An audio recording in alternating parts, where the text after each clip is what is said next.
Well, hello there all you absolutely magnificent people, and welcome back to another live stream of An Ecologist Plays, where we talk about nature while playing games. My name is Will, and as you can see we are starting our live stream series of building through the ages. We are trying to build eco-friendly settlements through the different ages, and we are starting off in the early Stone Age. I think it's the early Stone Age, starting off in the Stone Age with Dawn of Man, and we are going to be encountering, as you can see from the background there, quite a few extinct megafauna. We're going to encounter some massive bison or antique bison. We are going to encounter mammoths, woolly rhinos, cave hyenas, cave lions, whole bunch of different creatures. Unfortunately, most of those are extinct now, or are present in a different form than what we see in the game here. I see Fireduck, you are here. Hello there, Fireduck. Welcome to the stream. Glad you made it. Hope you are having a wonderful weekend.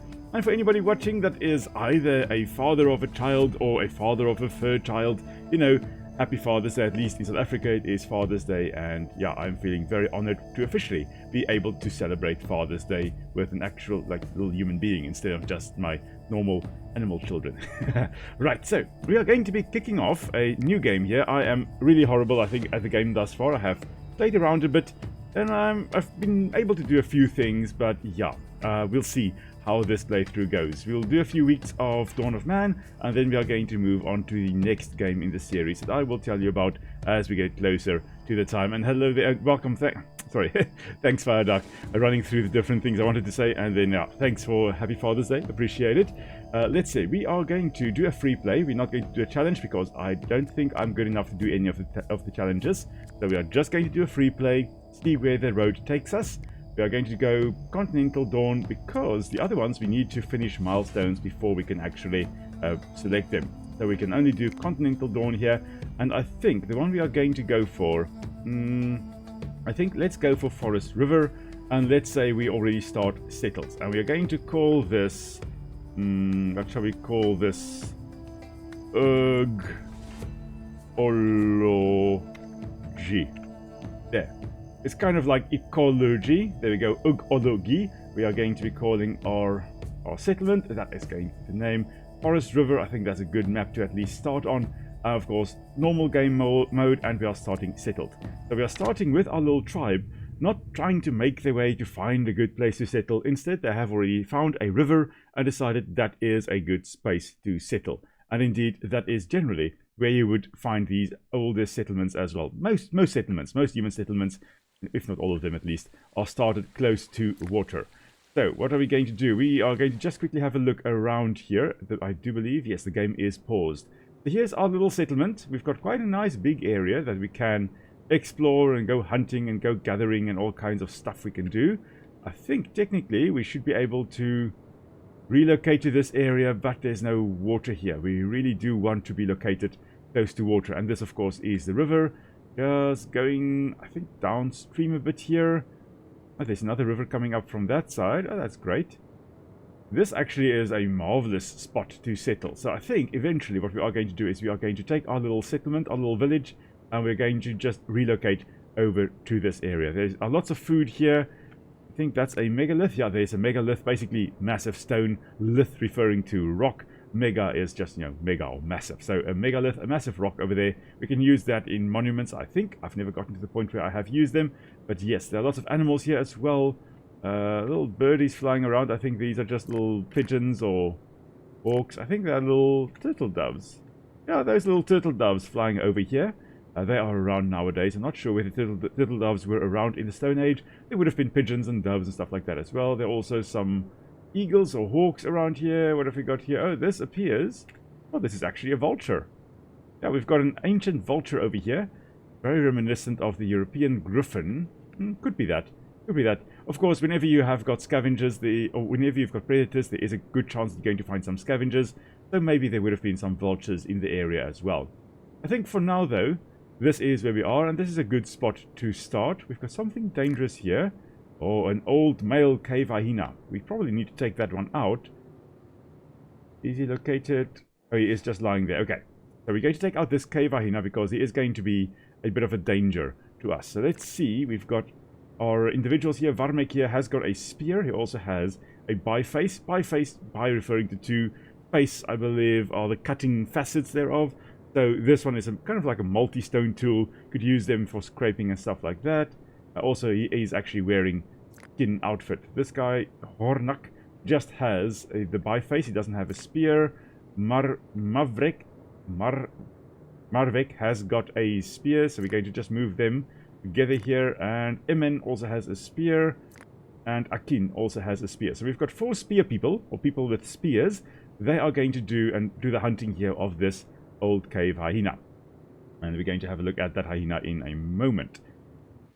Right, so let's just quickly pause the game first and have a look at this hyena, because I think the design is very similar. Yeah, there we go. Indeed, very similar to a spotted hyena that we have nowadays. But this is a different species. This is not crocota, which is the modern day spotted hyena. This is, oh, I cannot remember the name of this. This is more of it was a bigger hyena species. I do believe we encountered either this species or a relative of it in Ancestors, the Humankind Odyssey. When we actually went to the savannah, we encountered a hyena, and I think it was a relative of this one, if not this exact one.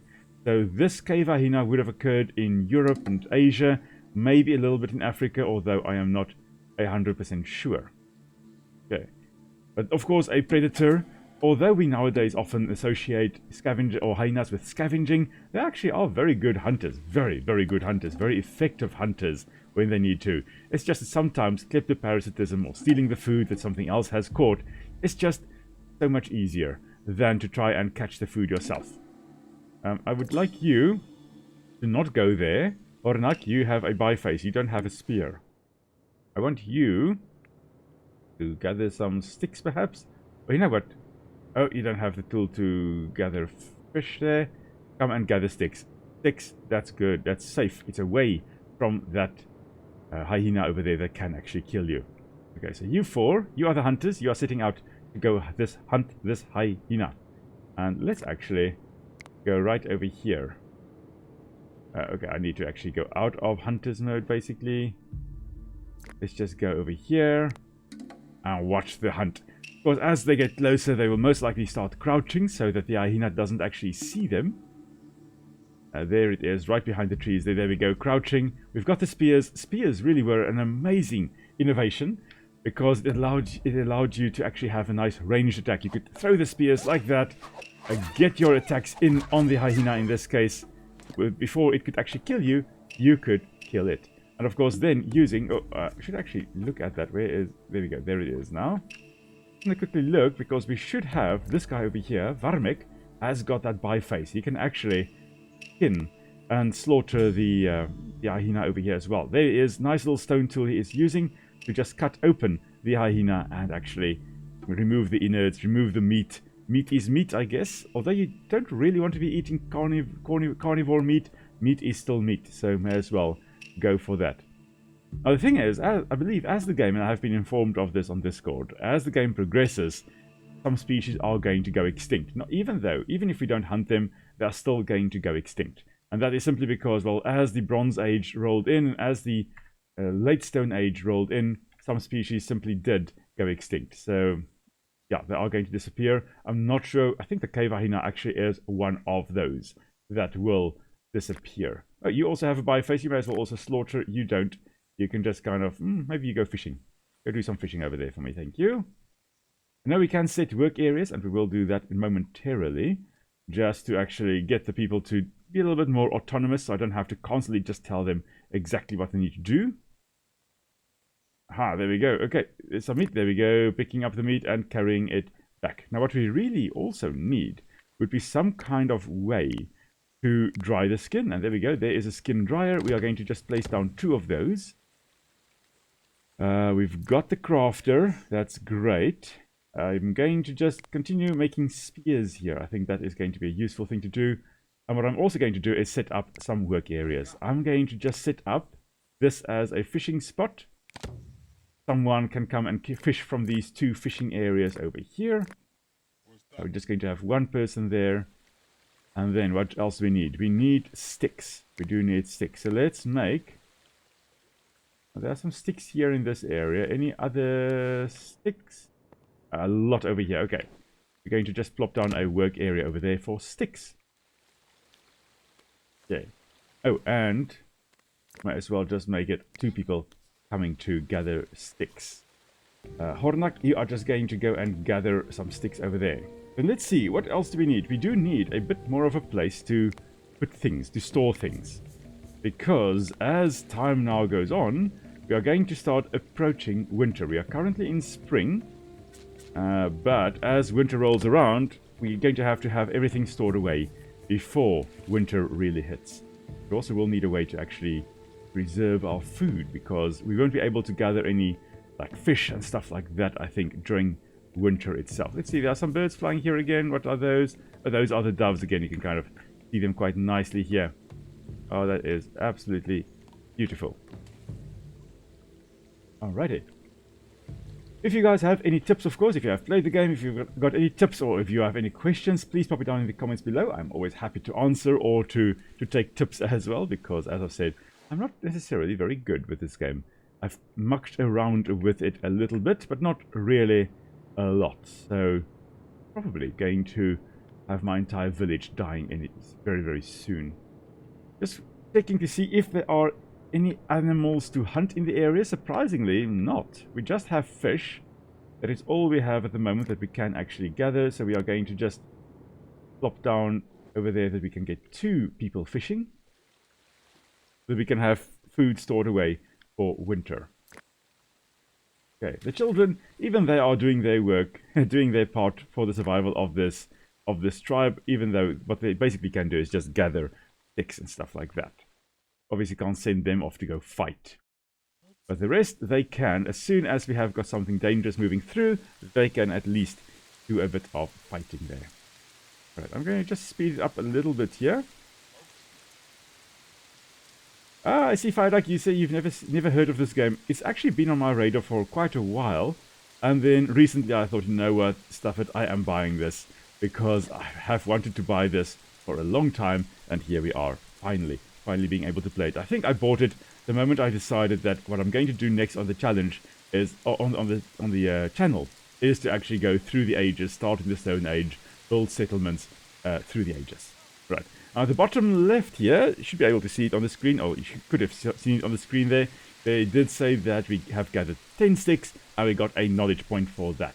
And the knowledge, basically the technology tree over here. You get knowledge points for killing animals, gathering stuff, building stuff. All of those things will give you knowledge points, and you spend those knowledge points to, for example, develop food drying. So you can actually, that's the first one we are going to grab, is food drying, so that we can actually dry fish for later on, for winter. Then we are going to get some bone tools. We're going to get sling making, which will allow us to actually make a sling, which is going to be very useful. I think perhaps better than just using spears and throwing spears around. Oh, look at that, no storage slots left. Yes, so that is exactly why we do need to actually build this storage tent over here. The problem is we don't have... Oh, do we have any skins drying? We've got over here 2 busy drying, and this drying rack is, the skin dryer is still busy. We've got 2 skins, 4 skins still stored away. Okay, so we will have enough skins to actually dry. Okay, so that means we'll be able to make the storage tent as well. Hello there, President. Welcome to the stream. Glad to see you here with us today and on this lovely day. And thank you so much. Yeah, Father's Day indeed it is. I can't believe it's my first Father's Day. Ah, it's marvelous to also be here with all of you on this amazing day. Now, we just did have a bit of rain, of course, when you're leaving out skins to dry. That is not going to do, it's not really going to happen when it is raining. You preferably would want this under a roof somewhere, but also in an area where there is a bit of airflow, because drying it requires, or proper drying thereof, of the skins here would require, you know, stretching it out, not bundling it up, because the moment you bundle the skin up, it traps moisture there. You want it spread out. You want it in a, now maybe a coolish, but dry, very important. Dry area, perhaps a hot area would be better, but dry and with a bit of wind and air movement going through there. That really would help the skin to dry out quite nicely. Alrighty. Of course, later on we are going to make leather with it as well, if we can get things like oak trees. Should be oak around here. There we go. There's oak over here. You can harvest the acorns for tanning. I did just see some animals here. we've got a wild horse over there, and we've got a cave lion. Okay, so there are some animals we can take out with our spears. Not a lot. Oh, there we go. What have we got coming down to drink? A boar. Oh, yes. There we go. Okay, so there is a boar, a wild boar there as well. Obelix and Asterix and all of them would be very, very happy to hear that. Now, where are our hunters? Our people with the spears. This is one. That is another one. These are children. They don't count. And there's another one. Okay, so we're going to just gather you guys here. I wonder if I tell you, yeah, if I tell you like to do that, I think you're going to drop off the sticks. I think. Yeah, going to woodpile. I think you're going to drop it off. Boars are such a bore. Indeed, they are, Fire Duck.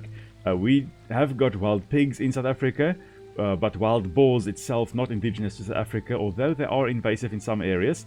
Not as much, I think, as you find in, for example, the US. I believe they are much more invasive. Really, really a problem over there. But you guys, why are you just marching around the whole time? Come on. I just want you three to gather here so that you can go hunt something together. Nothing drinking water at the moment.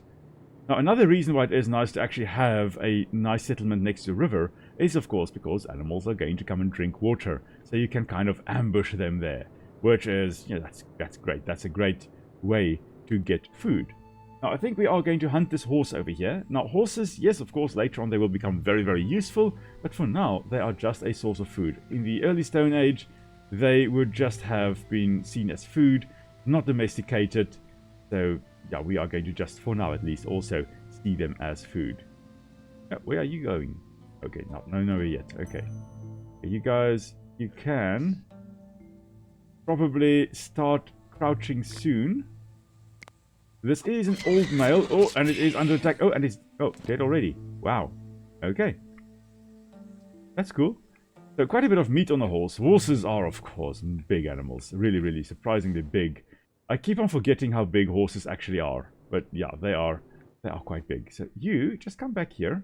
I want you to go and harvest. We don't want to let any food go to waste. So as soon as they have finished harvesting this wild horse here, I want you to go and pick up the food, pick up the bones, and those types of things. What have you got in the back there? Oh, a cherry tree. Oh, that's lovely.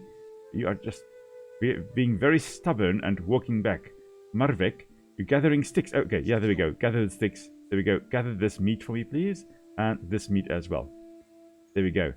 And now, I think, no, you can go home. You don't carry sticks. You don't have any space. You're an old man. You can only carry two things. Come on, come home. There we go. Alright. Let's see. Skin drying. How's that going? Oh, 2 almost done there. These ones are busy. And we just need 2 more skins, dried skins. And then we can actually build the storage tent, which would also help us. Fireduck saying, who knew introducing a non-native species for sport fishing or sport hunting could result in issues? Sarcasm. Yeah, no, indeed, eh?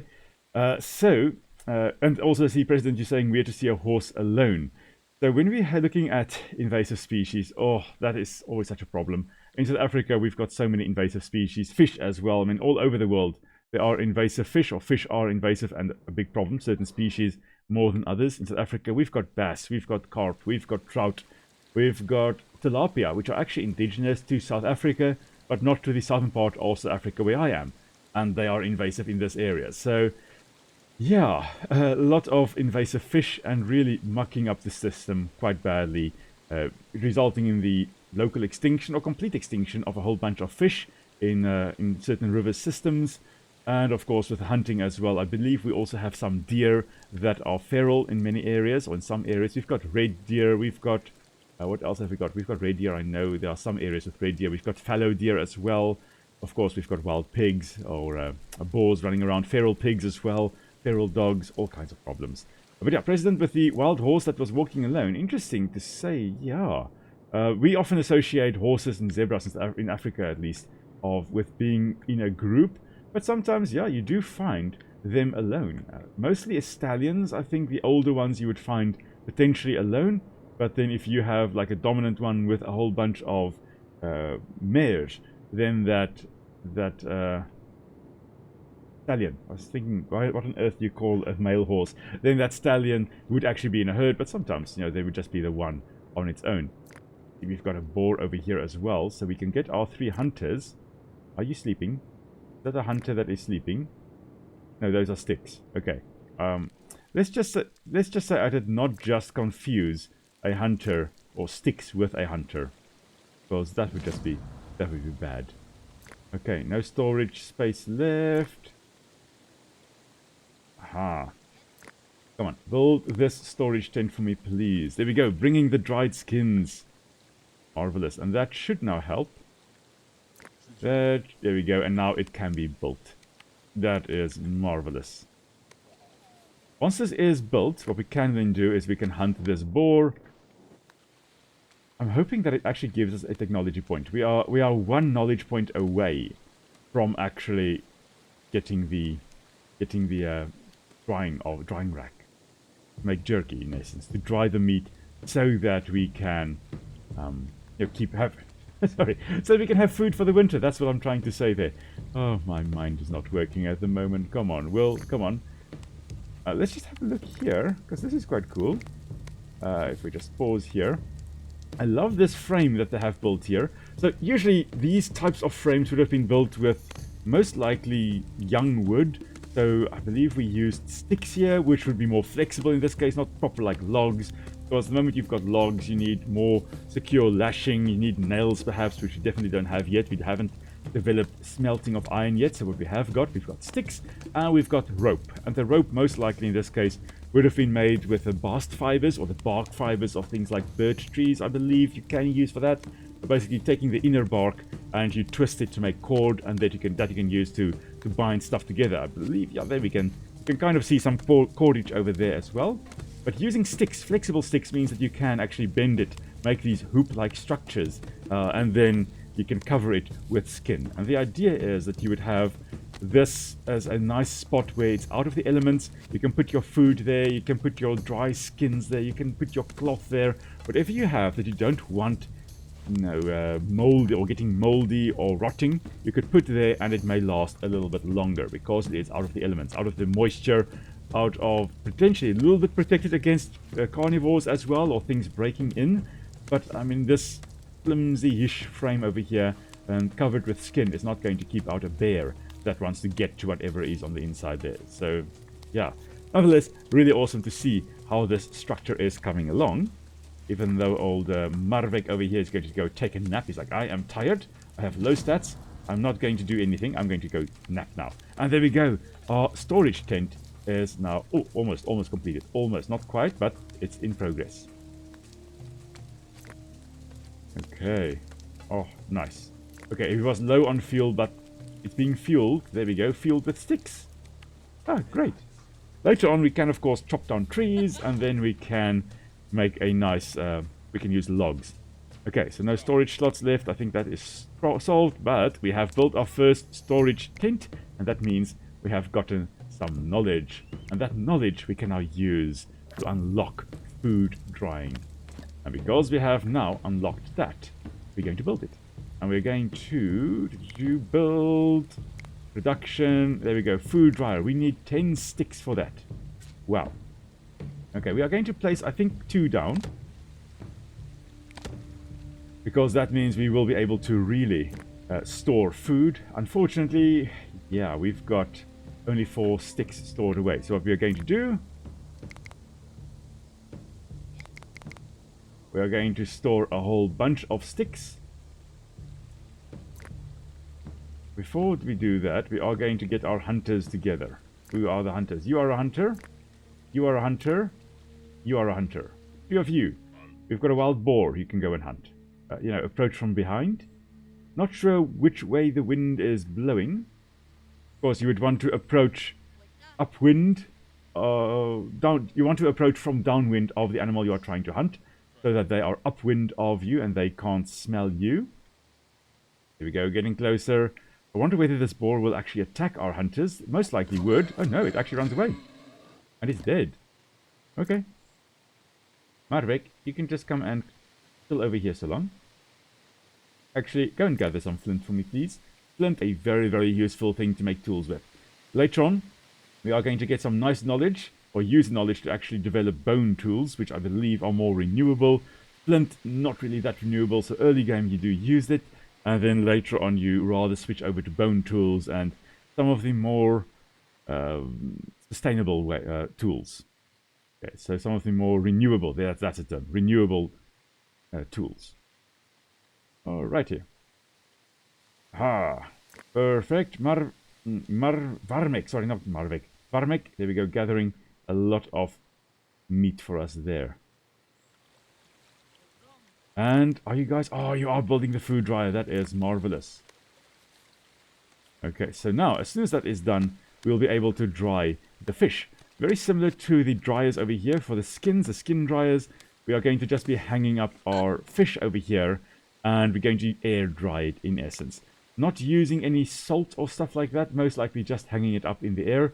And the reason I say we're not using salt is, you know, where are we going to get salt? Salt is most often found by the rivers, or not by the rivers, by ocean, where you've got salt water accumulating in an area and then evaporating. Yes, you can find salt pans inland as well, but I don't think it would be in this area. I think this area is perhaps too wet for salt pans to actually properly form.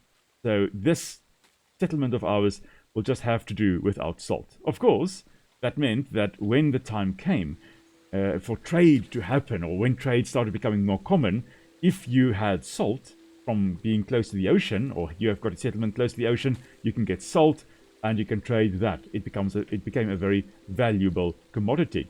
And later on, as it became more common, for people to get salt themselves, it lost kind of its bargaining value or its trade value.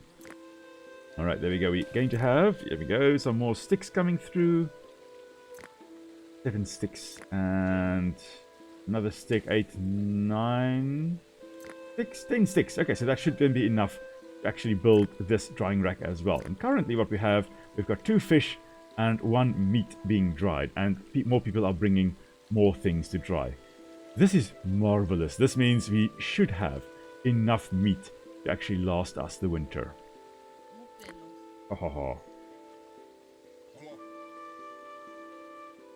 I'm just checking whether we can actually... I don't think anybody is making any clothes. We've got dry skins, so I think we should make some clothes. The skin outfits here will actually keep us kind of warm as winter rolls around. We are currently in summer. Ooh, we are in summer. That means we should be able to harvest some berries. There are lentils. We only harvest that later after we've got pulse processing. Emmer we can't harvest. I think these are berries. Ah, yes, blueberries. Little blueberries. And there are some barley as well. Can't harvest that. What we got here? Einkorn as well. And some raspberries that you can also harvest.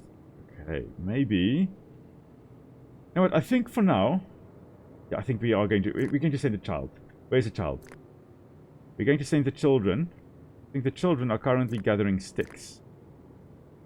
Yeah. Okay. When the children are back, we're going to send them to go gather some raspberries. That's what we're going to do them. Or tell them to go and do. Can't gather the lentils there. They can gather over here. Blueberries. That's what they're going to harvest. I like blueberries. Blueberries are really awesome. Absolutely stunning berries. Okay, where are my 2 children? There's the one. One over here. What happened to the other one?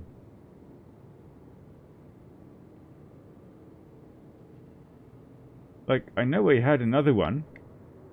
Where did that one go to? Okay, fine. Yerkal, you shall come and gather blueberries. That's what you shall do.